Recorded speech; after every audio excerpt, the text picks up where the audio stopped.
7 things gaslighters say to confuse and control others. Wipe the slate clean. Asking someone to wipe the slate clean can achieve several clever objectives. First, it shows the person delivering the statement to be a generous character, happy to put any differences behind her. Secondly, it effectively wipes out what has happened in the past as being too insignificant to remember.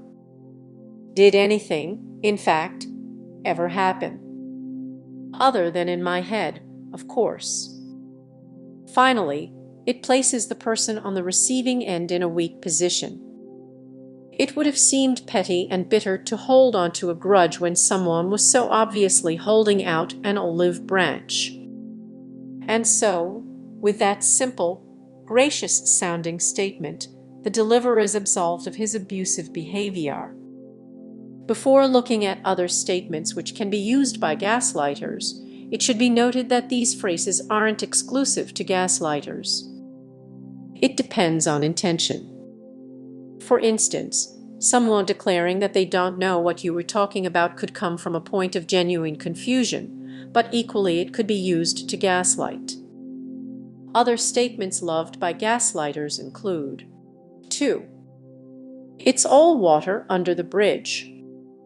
Like let's wipe the slate clean, this statement suggests that anything that happened in the past should be left in the past, no matter what terrible behavior is expected to be washed away.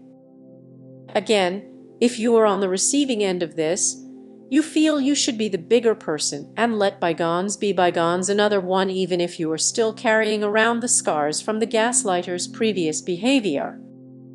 There's nothing gaslighters love more than to move on without taking any responsibility for past hurts. I really don't know what I've done. This sentence allows the gaslighter to play the innocent victim role and is designed to make you feel bad about calling the gaslighter out. When someone looks sad and confused as you start to make your case, and it's a tactic gaslighting mothers, among others, often employ, it can force you to stop in your tracks and ease up on your accusations. It also suggests the gaslighter has no idea what the problem is or what their involvement is. I won't stand for lies, dishonesty, a lack of professionalism. Gaslighters have a wonderful ability to get in there first and state their case. Most people take it for granted that they value honesty and fairness and don't feel a need to explicitly state this to others. Gaslighters often do. They often deliver this statement, which most people would consider completely unnecessary, before acting in a dishonest manner. Do gaslighters know, deep down, that they're going to spin a complex web of lies and deceit, so they get in there first with a disclaimer? I have no idea what you are talking about. Simple, yet beautifully effective. This statement can be elaborated with add-ons such as, but you need to calm down. The gaslighter can simply claim to have no idea why you're upset or angry and no knowledge of whatever it is you might be calling them out for. They just don't know. And because they play the innocent card so effectively, you are left questioning if you really are over-exaggerating or whether they have done anything at all wrong. Don't take it so personally. Gaslighters love to cut you to the core and say some deeply hurtful things.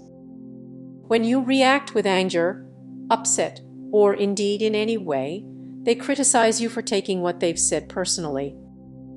Variations on this include telling you that you are overly sensitive or can't take a joke.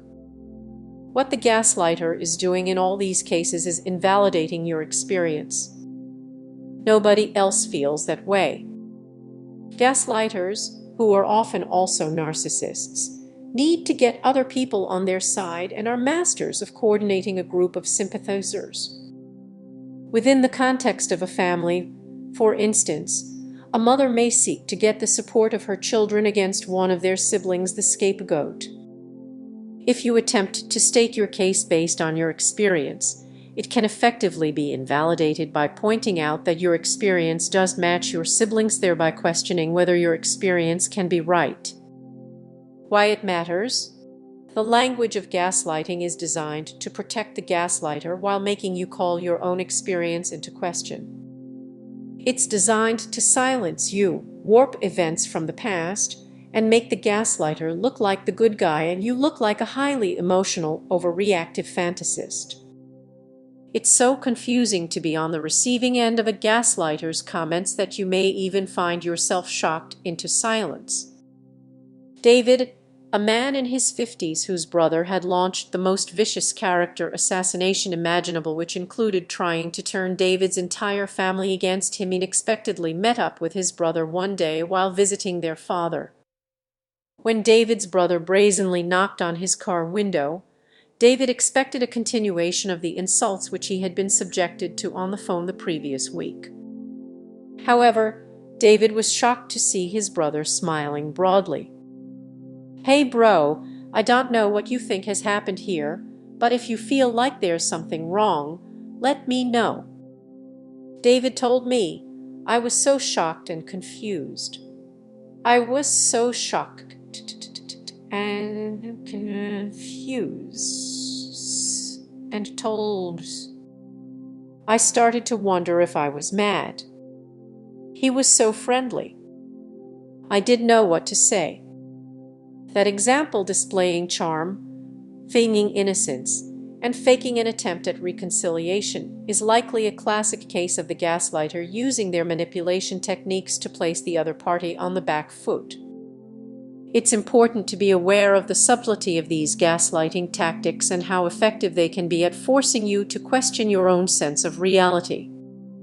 If you need help in overcoming the effects of gaslighting, please seek out the help of a suitably qualified therapist.